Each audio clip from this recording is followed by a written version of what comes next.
Muy buenas noches, doctor Lester.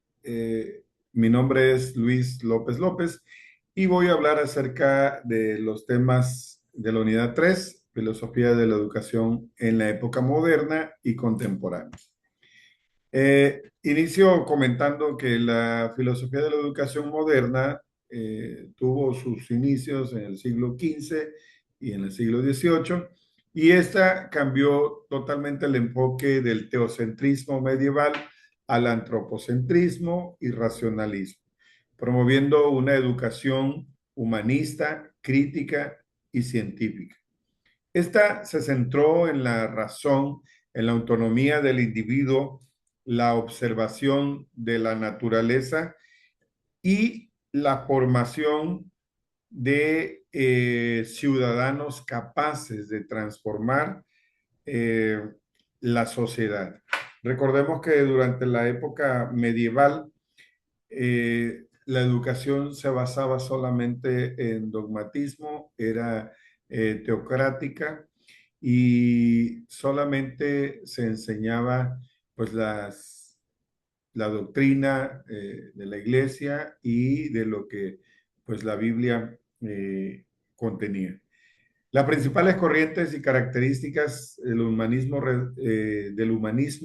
renacentista, pues bueno, inició en el siglo XV y revalorizó la cultura clásica grecolatina y situó al ser humano en el centro, buscando la formación del individuo de tal manera que pues también se adestrara de manera física, de forma intelectual y también moral.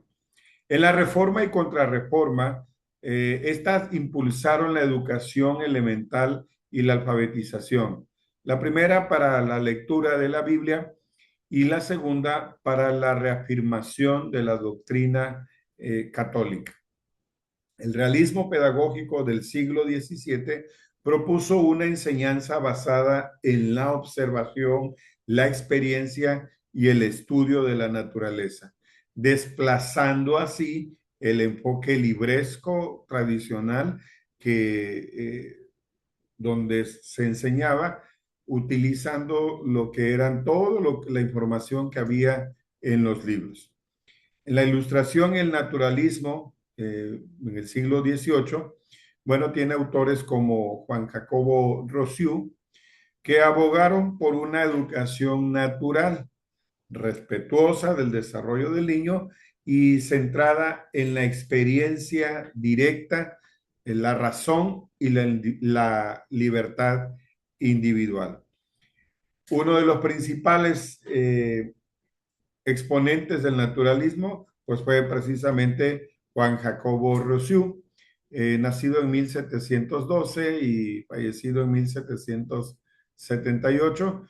Fue un influyente filósofo, escritor y pedagogo suizo-francés del tiempo de la Ilustración, cuyas ideas de libertad, igualdad y voluntad general prefiguraron en la Revolución Francesa a través de las obras como El Contrato Social de 1762 y Emilio o La Educación, defendió la soberanía popular y una pedagogía centrada en el niño, afirmando que el hombre es bueno por naturaleza, pero la sociedad lo corrompe.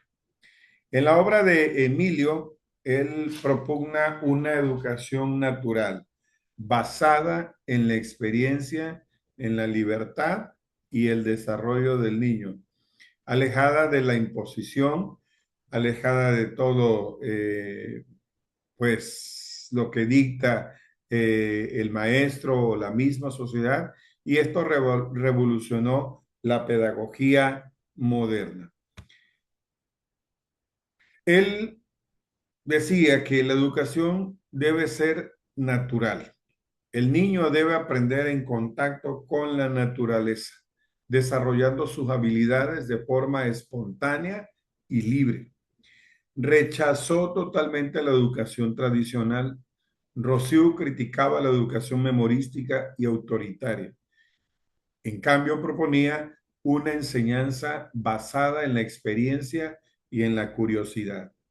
También él estableció ciertas etapas del desarrollo educativo y bueno, dividió las edades de la primera infancia, del 0 a 5 años, está el desarrollo físico y sensorial.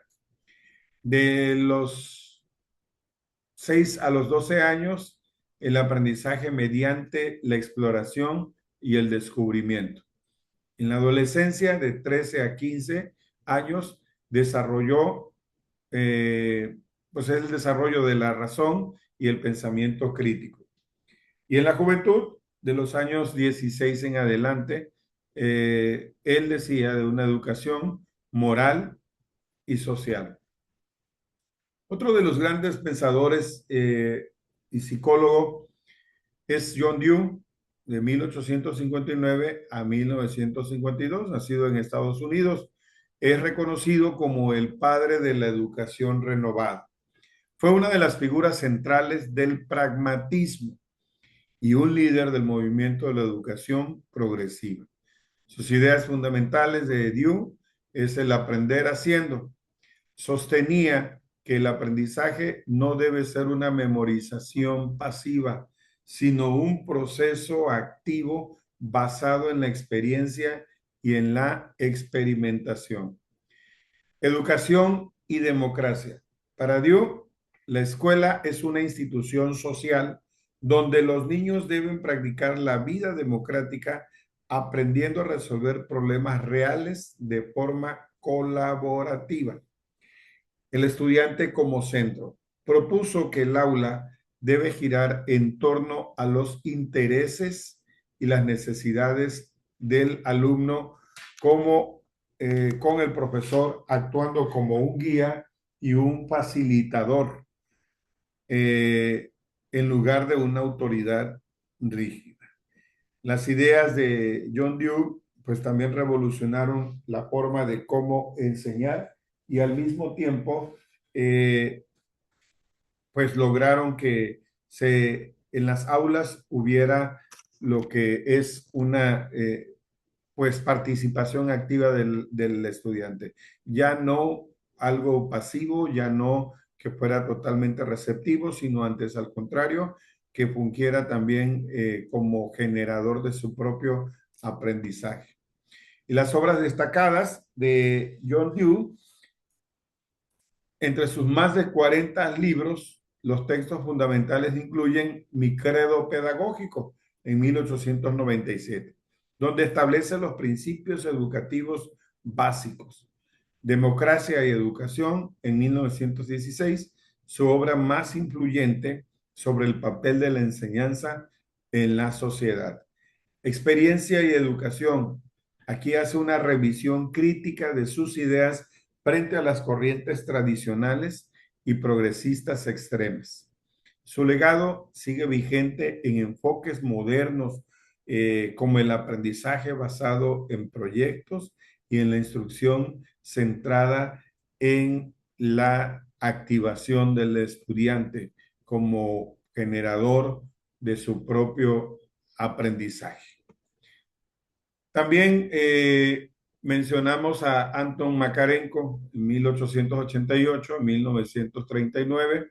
Este fue un pedagogo ruso y que, bueno, destaca por una de sus obras muy importantes llamada El poema pedagógico, que no es sino una historia de la colonia Gorky.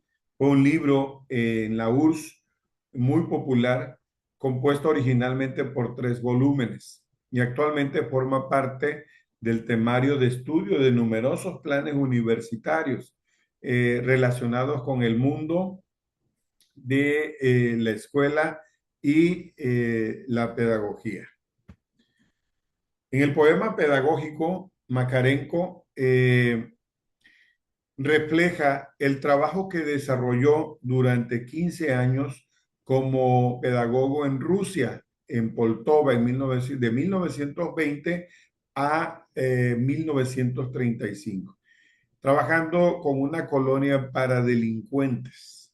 menores de edad, llamados posteriormente la colonia Máximo Gorki, con los cuales logró perfeccionar y reflejar un sistema pedagógico de educación socialista. Esta obra literaria se destaca por sus aportaciones teóricas con respecto al proceso educativo. En el poema pedagógico se concibe que la educación para Makarenko es el motor capaz de transformar la sociedad y construir una sociedad nueva. Sus principales ideas educativas de Makarenko, pues bueno, es una educación a través del trabajo. Él creía que el trabajo en comunidad ayudaba a formar ciudadanos responsables y autosuficientes. Y esto lo demostró trabajando con estos muchachos delincuentes menores de edad y que logró precisamente revolucionar su pensamiento a través del trabajo colaborativo. El colectivismo, la educación debía fomentar la cooperación y la solidaridad dentro de un grupo. Disciplina y responsabilidad. La educación debía formar personas con un fuerte sentido del deber y la autodisciplina. Y como mencionaba, esto no es más que el producto de la experiencia de trabajar esos 15 años y que con estos adolescentes infractores y que describe él en el poema pedagógico. También uno de los exponentes de la filosofía de la educación moderna, pues está Paulo Freire, de 1921 a 1997, nacido en Brasil y que, bueno, vivió de cerca la pobreza durante la Gran Depresión allá en Brasil, lo que influyó en su empatía por los marginados. Aunque estudió Derecho, se dedicó a la educación. La pedagogía de Freire es una corriente liberadora y crítica que busca la transformación social a través de la educación, oponiéndose totalmente a la educación bancaria, es decir, la educación tradicional. Basada en el diálogo, la concientización y la participación activa, Freire propone que los estudiantes analicen críticamente su realidad para superar la opresión. Su enfoque empodera al educando, convirtiéndolo en agente activo de su propio aprendizaje y lectura del mundo en general.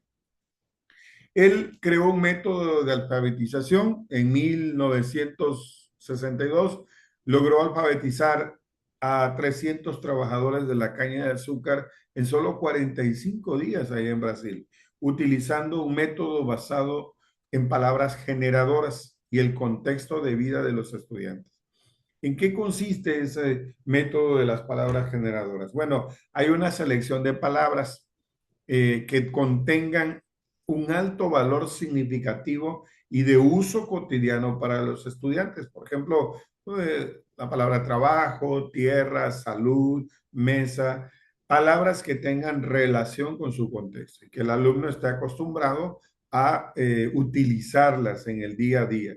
Luego hay una problematización y diálogo.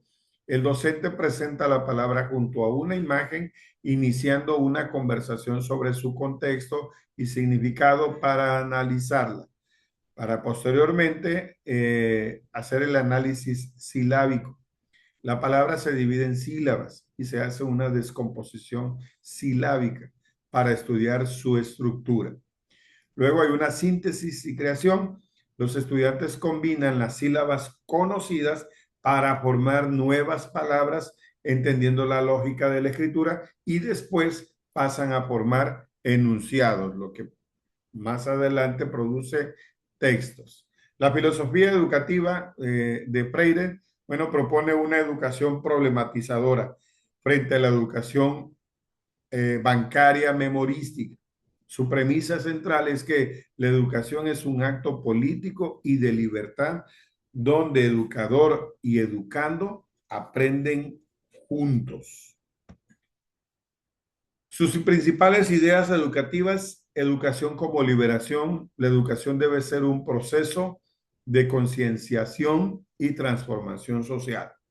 diálogo y participación. La enseñanza debe ser un proceso horizontal donde educadores y estudiantes aprendan juntos.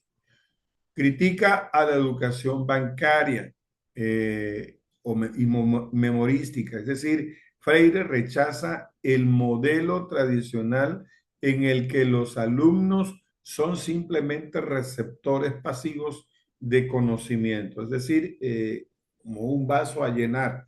En su lugar, propone un modelo activo y crítico, donde el estudiante participe en la producción de su aprendizaje, que no sea solamente un recipiente a llenar, sino que este tome participación en cada uno de los procesos de aprendizaje que el docente promueva o genere en el aula.